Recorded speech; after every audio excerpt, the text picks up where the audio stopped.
전해드린 대로 이 검찰이 민주당 이재명 대표를 백현동 개발 특혜 의혹으로 불구속한 데 이어서 위증교사 혐의를 따로 분리해서 추가 기소를 했습니다. 구속영장 기각 이후에 사법 리스크가 여전히 이어지고 있는 상황입니다. 자, 두 분과 함께 정치권 소식 자세히 짚어보죠. 노동일 파이낸셜 뉴스 주필 김상일 전 민주당 부대변인 모셨습니다. 안녕하십니까? 안녕하세요. 네, 반갑습니다. 자, 현 정부 들어서 이재명 대표가요, 네 번째로 이제 기소가 되면서 민주당 검찰을 강하게 비판을 했습니다. 먼저 직접 들어보도록 하겠습니다.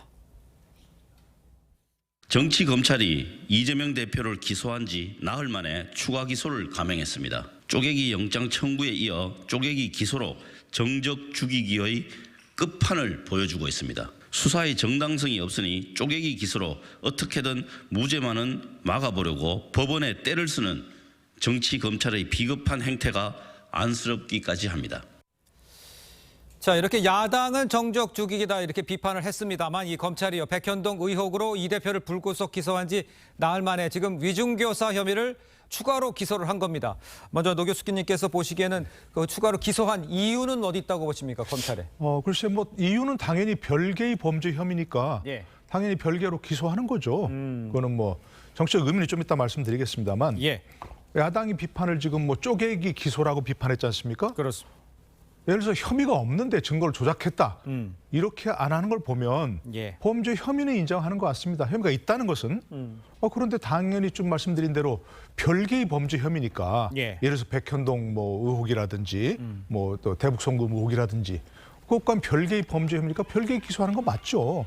백현동 의혹 같은 경우는 예. 예를 들어서 대장동 의혹이라든지 위례 신도시 의혹이라든지 그런 것과 유사한 범죄니까 기소하면서 병합해달라고 네네. 검찰이 이렇게 요청했다는 거 아니겠습니까? 그렇습니다. 그런데 이거는 위증교사 의혹은 전혀 다른 얘기입니다. 예. 그러니까 그것과 병합할 수도 없는 얘기고 그러니까 그걸 기소했다는 것 자체를 문제 삼으면 모르겠습니다만 쪼개기 기소라고 문제 삼을 수는 없는 것이고요. 예. 의미라면 결국은 지금까지 사실 이 대표에 대해서 지난 대선 경기지사 선거 때 예. 그 본인의 검사 사칭 의혹 예. 이런 문제가 나오니까 그것은 완전히 조작된 것이다. 나는 누명을 썼다. 이렇게 얘기한 것이 사실이 아니었다는 거 아니겠습니까? 그래서 그거를 사실이라고 예를 들어서 증언해달라고 김모 씨에게 계속해서 여러 번 종용했다는 거 아닙니까? 예. 녹취록까지 나와 있고요. 있다는 것이고요. 네. 그렇기 때문에 이 문제는 위증한 사람을 기소하는 마당에 위증을 교사한 사람을 기소하지 않을 수는 없는 얘기거든요. 예. 그러니까 이 자체는 문제가 없다 이렇게 생각합니다. 알겠습니다. 기소에 대해서는 당연히 기소할 수밖에 없는 문제다라고 지적을 해주셨습니다만 이 부분도 있습니다. 이 대표의 위증교사 혐의, 영장 심사 때도 영장 전담 판사가 소명되는 것으로 보인다 이렇게 판단을 했습니다. 유죄 판단이 나올 가능성 이건 어떻게 보십니까? 글쎄요, 그건 재판을 예. 봐야 아는 것이죠. 일단 녹취도 나와 있고 상황이 좀 소명이 된다라고 봤기 때문에. 그러니까 혐의가 소명이 그렇습니다. 되는 것과 죄가 입증이 되는 것은 당연히 조금 또 다르죠. 다른 거니까 재판 과정에서 간단한 법리 하나 때문에 재판이 뒤집어지는 경우도 저는 많이 봤고 그렇기 때문에 예.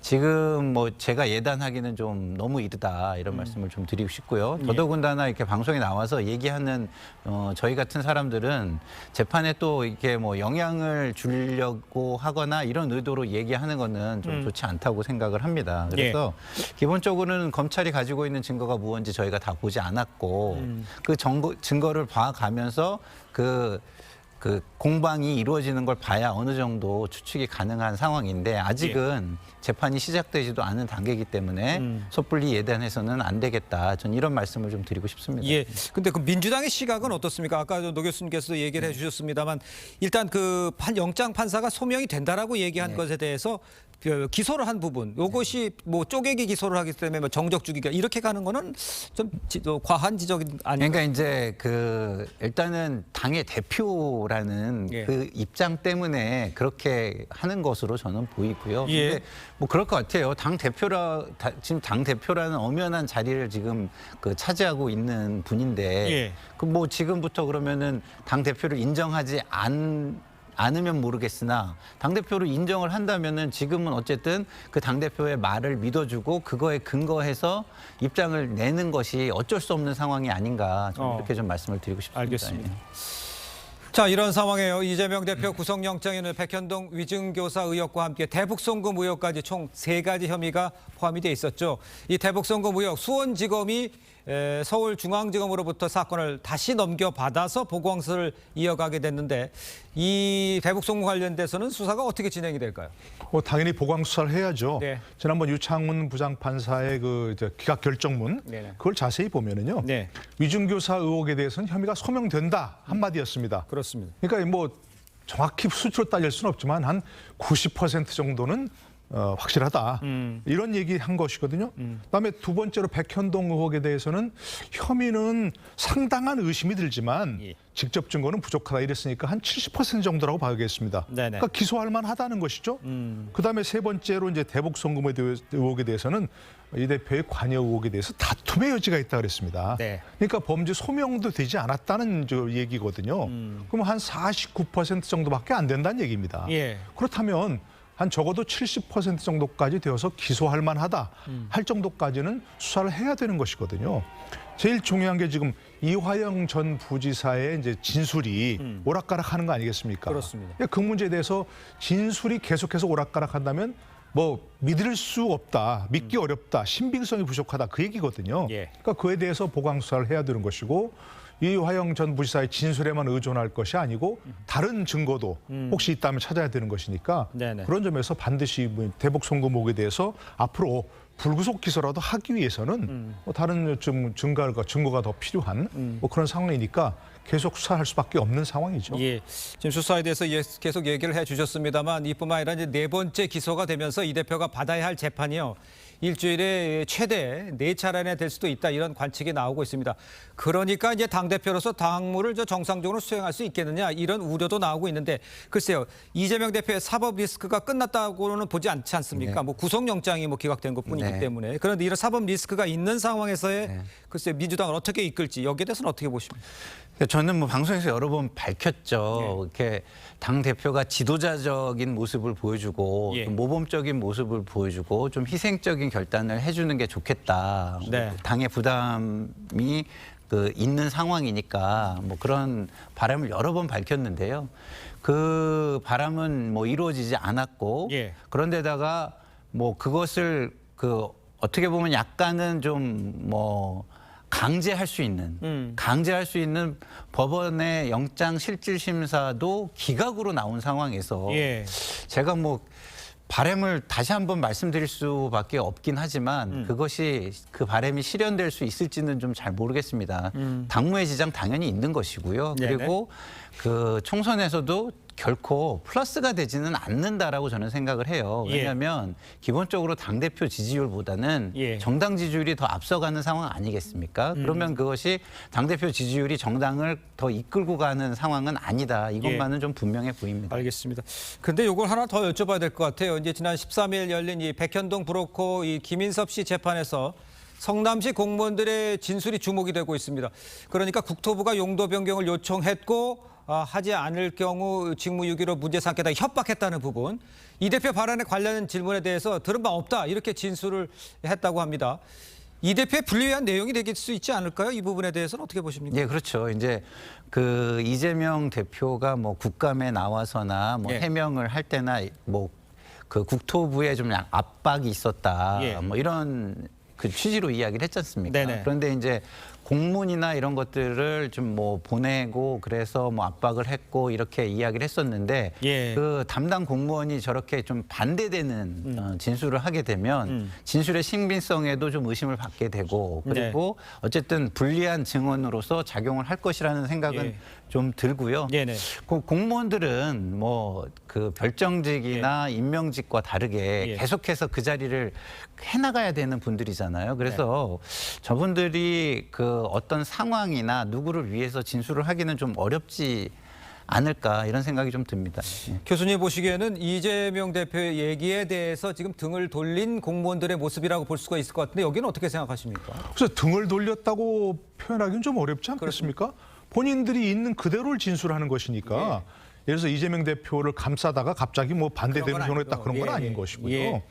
본인들이 분명히 얘기하지 않습니까? 국토부에서 그런 공문도 없었고 그런 취지도 아니었다고 분명히 얘기하지 않습니까? 여러 번 얘기했던 겁니다. 예. 그 국토부 공문에는 이 백현동 문제는 귀시에서 적의 판단하시기 바랍니다. 이렇게 얘기했습니다. 그 말은 뭐냐면 성남시의 재량 사항이다. 그러니까 알아서 판단하세요. 예. 라고 하는 거였습니다. 그러니까 무슨 압박이나 협박이나 뭐 그렇게 판단할 수 있는 사항도 아니고 예. 성남시 공무원들은 그렇게 진술할 수밖에 없는 뭐 그런 상황인 거죠. 그러니까 이재명 대표가 얘기했던 것이 지금 사실이 아니라는 얘기가 되는 거예요. 협박을 받았다는 것이 공무원들은 그런 일이 없다고 얘기한 거잖아요. 결론적으로 따지면 그렇게 되는 것이죠. 예. 그러니까 뭐 꼭 이재명 대표에게 불리한 진술을 하기 위해서 그런 것도 아니고 있는 그대로 진술할 수밖에 없는 게 예. 성남시 공무원들 입장이라고 생각합니다. 알겠습니다.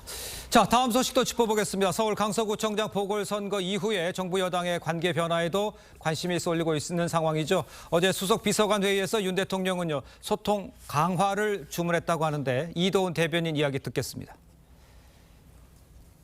중동 정세 불안 등으로 또다시 물가 상승 우려가 커지고 있는 만큼 민생 물가 안정에 모든 부처가 만전을 기해달라고 당부했습니다. 대통령은 현안을 보고받고 국민 소통, 현장 소통, 당정 소통을 더 강화해 줄 것을 참모들에게 주문했습니다.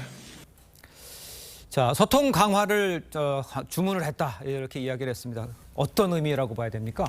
그래서 이제 강서구 보궐선거에서 이제 국민과의 어떤 괴리감이 느껴졌다. 예. 당이나 대통령실이나 뭐 그러기 때문에 패배했다. 뭐 이런 좀 생각을 바탕이 된 거 아니겠습니까? 예. 저는 저 문제를 이동훈 대변인의 발표를 보면서 조금 이해하기 어려운 부분이 이런 게 있습니다. 예. 우리가 보도를 봤지만 보궐선거 후에 당의 변화를 주문했다. 예. 그렇게 보도가 나왔었죠. 그렇습니다. 김대기 비서실장을 통해서 당이 변화해야 한다. 이런 주문을 했다는 겁니다. 이것도 비슷하죠. 뭐 참모진과의 대화의 회의에서 예. 국민과의 소통, 당과의 소통을 강화해 줄 것을 주문했다.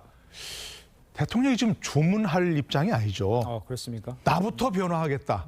예, 대통령이 나부터 변화하겠다. 그러니 당도 함께 변화하자. 나부터 변화하겠다. 아. 그러니 참모들도 소통을 강화해달라 하자. 이렇게 얘기하는 거 아닙니까? 그런데 본인은 글쎄 뭐 이 주문에는 대통령도 변화하겠다는 메시지가 있을지 모르겠습니다만 예. 의미가 분명한 의미가 그런 거 아닙니까? 소통을 강화해달라고 주문했다. 나부터 변화하겠다는 그런 메시지가 주 메시지가 돼야 되고 예. 그러니까 참모들도 함께 합시다. 이렇게 가야 하는 거 아닌가 싶다는 생각이 듭니다. 알겠습니다. 야당의 입장에서는 저 상황에 대해서는 어떻게 보십니까? 그러니까 처음에 좀 많은 기대를 저는 좀 했거든요. 예. 여당이 좀 변하고 대통령실이 변하면 야당도 그것에 경쟁적으로 변할 수밖에 없을 것이다. 예. 결과적으로 정치가 굉장히 국민을 위한 정치로 조금은 변해갈 것이다. 이런 생각을 좀 했는데요. 그 조선일보 사설의 변화만 봐도 저는 지금의 상황을 읽을 수 있고 전망도 좀 해볼 수 있다는 생각이 드는 게 예. 그 보궐선거가 있고 바로 다음 날 조선일보 사설이 뭐였냐면 예. 전화 이복이냐 설상가상이냐였어요. 그래서 이 기회를 잘 기회로 살리면 예. 전화 이복이 될 것이다 총선에 이렇게 하고 그 민심을 제대로 받아안지 못하면 설상가상이 될 것이다 그랬는데 오늘 사설을 보면은 뭐 혹시나 했더니 역시나인 국민의힘이었어요.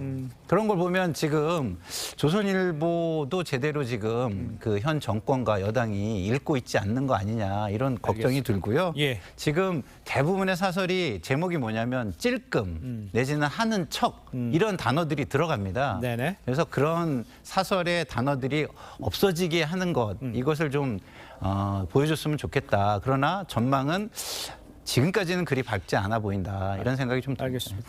일단요, 김기현 국민의힘 대표도요, 대통령실과의 관계 변화를 예고를 했습니다. 김 대표 이야기를 먼저 듣고 이야기를 이어가겠습니다.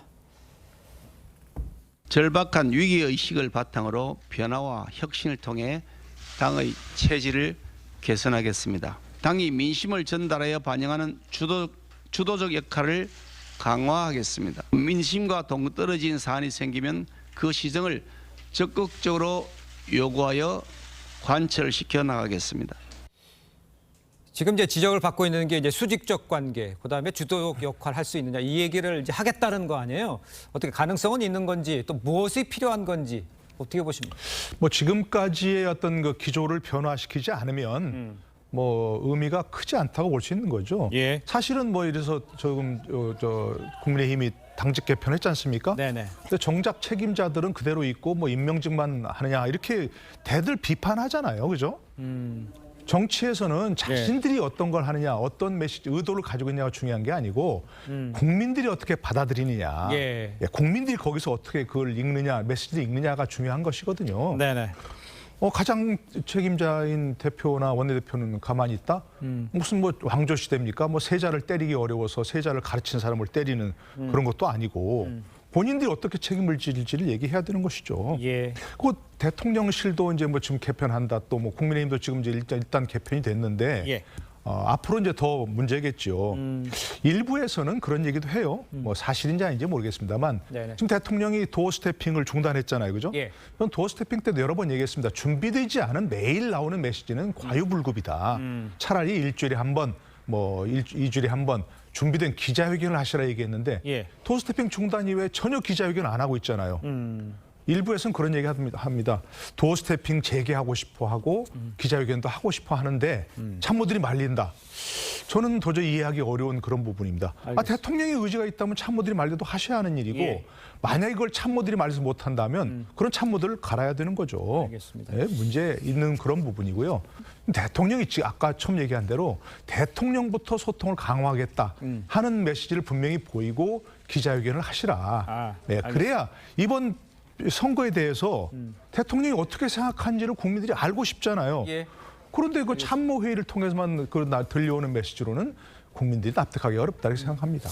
자, 그 대통령 이야기를 주로 해주셨는데 네. 김기현 대표 2기가 이제 시작이 된 거잖아요. 그렇습니다. 근데 글쎄요, 뭐 바꿔야 된다는 얘기도 있었습니다만 김기현 대표로 총선을 치러야 한 진짜 이유는 어디에 있다고 보십니까?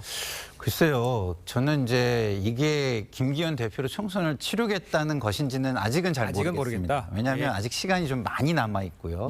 그 사이에 그 지지율 변화를 보게 될 거 아니겠습니까? 네. 그러면 지지율 변화의 책임을 물어서 또 한 번의 큰 예. 변화의 물결이 올 수도 있는 겁니다. 그래서 그 중간에 안정성을 좀 유지하면서 당의 안정을 유지하면서 그 또 한 번의 큰 변화를 준비하는 과정이 될 수도 있지 않을까 이런 생각이 들었어요.